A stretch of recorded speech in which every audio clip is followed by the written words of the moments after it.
안녕하세요. 코딩 한조각입니다. 오늘은 자바 한조각 인터페이스에 대해서 알아보겠습니다. 먼저 인터페이스는 메소드의 시그니처만을 정의하며 구현 내용을 제공하지 않는 객체 지향 프로그래밍의 개념입니다. 라고 설명해 드리겠습니다. 이제 인터페이스를 하나 만들어 보겠습니다. 예를 들어서 우리 저번 시간까지 자동차 객체를 만들어 봤는데 거기 앞에 붙은 전조등을 담당하는 헤드라이트 인터페이스를 한번 만들어 봅시다.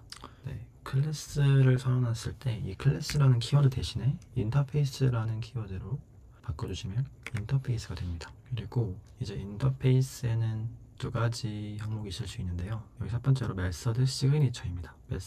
메서드 시그니처는 이와 같이 함수의 반환 타입, 그리고 함수의 이름, 전조등을 켠다는 행동을 지칭하는 turn-on, 그리고 여기 파라미터, 이렇게 세 가지 구성 요소로 되어 있는데요. 그리고 멈체를 구현하지 않고 바로 세미콜론으로 닫아주시면은 그게 메소드 시그니처가 되겠습니다. 여기는 파라미터가 지금은 없는 경우이고요. 그렇게 했을 때 우리가 카라는 객체를 만들어 볼게요. 카에는 이름이 있었고, 그리고 주행거리가 있었죠. 마일리지, 그리고 스피드도 있었습니다. 이런 식의 차 클래스가 있었을 때 우리가 인터페이스를 구현하는 방법은 여기 implement라는 키워드를 붙이는 거예요. implement하고 인터페이스 명을 써주시면 됩니다. 그러면 이렇게 빨간 줄이 나오죠. 아까 인터페이스에서 있었던 이 메서드 시그니처, 이제 이 부분은 반드시 이것을 구현한 객체에서는 이 메소드를 재정의해서 구현해 주어야 합니다. 따라서 저 void turn-on 메소드를 그대로 가져와서 몸체부를 만들어 줘야 한다는 것입니다. 그리고 오버라이드 키워드를 붙여줘야겠죠. 그러면은 turn on 했으니까 우리는 전조등을 켭니다 라는 출력을 한번 해보겠습니다. 그래서 여기 이렇게 내연차 전조등을 켭니다 라고 기록해 볼게요. 네, 그리고 특별히 여기 지금 빨간 줄이 있는 이유는 사실 원래 여기 붙어있는 메소드는 앞에 퍼블릭이 생략된 것입니다. 그래서 여기에 재정의된 함수도 퍼블릭으로 항상 만들어 줘야 합니다. 이렇게 하면은 빨간불이 사라지죠. 이렇게 하고 우리가 만든 카 객체를 한번 만들어서 출력해 보겠습니다. 현대 만키로 달렸고 스피드 필드는 잠시 없애볼게요. 네, 현재 생성자가 없죠. 그래서 생성자를 한번 만들어 주겠습니다. 생성자를 만들고 싶으시면은 이렇게 해서 만들어 줘 볼게요. 그러면은 이렇게 되죠. 그리고 새로운 차를, 현대차를 만들고 우리가 지금 구현해 준 turn-on 메소드를 실행해 보겠습니다. 그러면은 이제 다음과 같이 내연차 전조등을 켭니다 라고 출력이 성공적으로 된 것을 볼 수 있습니다. 인터페이스는 이와 같이 어떤 객체가 있다면은 이제 그것을 반드시 구현해 주어야 할 기능, 그것들을 약속해 놓고 이것을 구현받는 하위 객체들이 오버라이드에서 반드시 그 기능을 구현하여 정의해 주는 것, 이제 이런 것을 모든 개발자끼리 약속을 할 수 있게끔 도와주는 것이라고 할 수 있습니다. 그러면 우리가 지금 인터페이스의 메서드 시그니처만 봤었는데 사실 이런 부분도 가능하다는 것을 보여드리고 싶어요. 상수 필드를 넣을 수 있습니다. 상수 필드는 예를 들어서 이 헤드라이트의 컬러를 한번 넣어볼까요? 이렇게 선언만 하면 안 되고 컬러는 반드시 어떤 기본 값이 있어야 됩니다. 예를 들어서 레드라이트 이렇게 만들어 볼게요. 그러면은 우리가 이 헤드라이트의 컬러는 어디서든 간에 쓸 수 있는 상수 필드가 됩니다. 왜냐하면은 여기 앞에는 사실 퍼블릭이고 스태틱이고 파이널이라는 키워드가 모조리 생략되어 있기 때문입니다. 그래서 사실 변수명도 이제 이렇게 우리가 자바 관습처럼 컬러 이런 식으로 대문자로 맞춰주면 좋겠죠. 그래서 이게 진짜 생략되어 있는 게 맞는지 한번 다른 쪽에서 꺼내어서 사용해 보겠습니다. 여기 헤드라이트는 헤드라이트의 컬러 이렇게 하면은 바로 어디서든 쓸 수 있죠. 쓸 수 있고 한번 가져와 볼게요. 변수로 이를 한번 출력해 보겠습니다.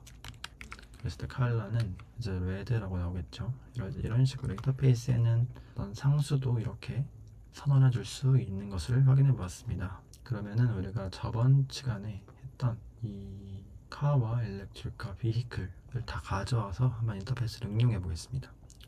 우리가 지금 카 객체는 만들었는데 일렉트릭카 객체도 한번 가져와 볼까요? 이거 두 개를 그대로 복사해 보겠습니다. 복사해 오고 카 객체에서도 이 부분을 가져와서 좀 수정해 보겠습니다. 자, 우리가 예전에 선언해 줬던 카는 비히클을 상속번호 썼죠. 이제 이런 식으로 네, 지금 여기 비히클을 이 생성자까지 다 같이 가져와 볼게요. 뭔가 필드를 다 맞춰야 될 것 같아요. 네, 이런 식으로 맞춰 보겠습니다. 네, 됐죠. 그러면 우리가 여기 생성자가 또 바뀌었으니까 여기도 한번 연료를 90으로 넣어줘 보겠습니다. 네, 그래서 이런 식으로 조금 완성을 해보았는데 우리가 헤드라이트는 사실 전기차와 내연차 둘 다 가지고 있죠. 그렇기 때문에 전기차에도 우리가 헤드라이트를 임플리먼트 해보겠습니다. 이런 식으로 구현할 수 있겠죠. 그리고 옵션 엔터를 누르시면 이제 이것을 메소드를 이렇게 친절하게 자동으로 작성해 줄 수 있습니다. 여기다가 제 전기차 같은 경우에는 전기차 전조등을 켭니다 라고 멘트를 출력해 볼게요. 그러면은 이제 우리 메인 클래스 가가지고 여기 카도 있지만 이제 new electrical을 해서 테슬라 5000km 배터리 양 80 정도 나왔다고 가정하고 이런 식으로 이름을 짓겠습니다. 이름을 짓고 네, 이런 식으로 일렉트리카의 turn on 메소드가 있기 때문에 출력 보겠습니다. 그러면은 네, 내연차 전등을 켭니다. 첫 번째 줄에서 나왔고 두 번째 줄에서 전기차 전원을 켭니다. 이런 식으로 나왔죠. 이런 식으로 인터페이스를 구현해봤고, 근데 인터페이스는 이런 식으로 다중으로 구현해볼 수 있습니다. 상속은 반드시 하나만 상속할 수 있는 규칙이 있지만 인터페이스는 여러 개를 구현해도 상관이 없습니다. 따라서 우리는 이런 fuel door이랑 주유구죠, 주유구, 그리고 차저를 만들어서 한번 각각 구현해 보겠습니다.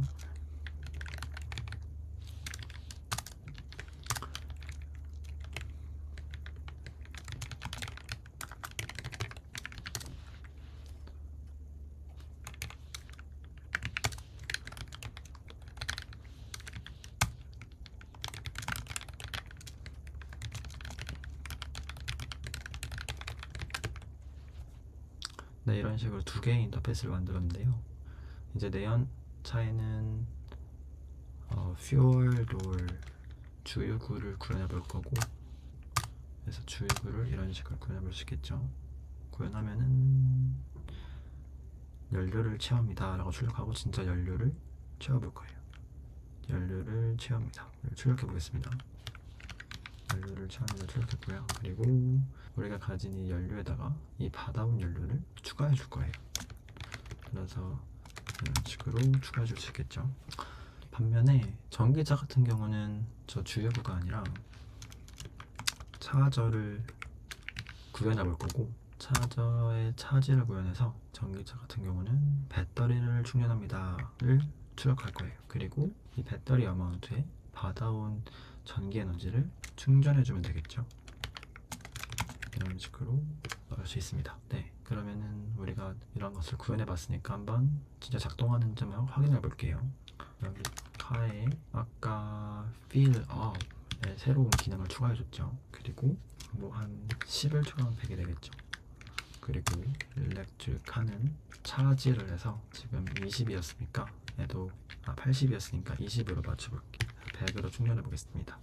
이제 이런 식으로 하면은 네, 내연차 전원을 켭니다. 연료를 채웁니다. 여기 두 개가 나왔고, 그리고 전기차 전조등을 켭니다. 배터리를 충전합니다. 두 번째 메소드가 되겠죠.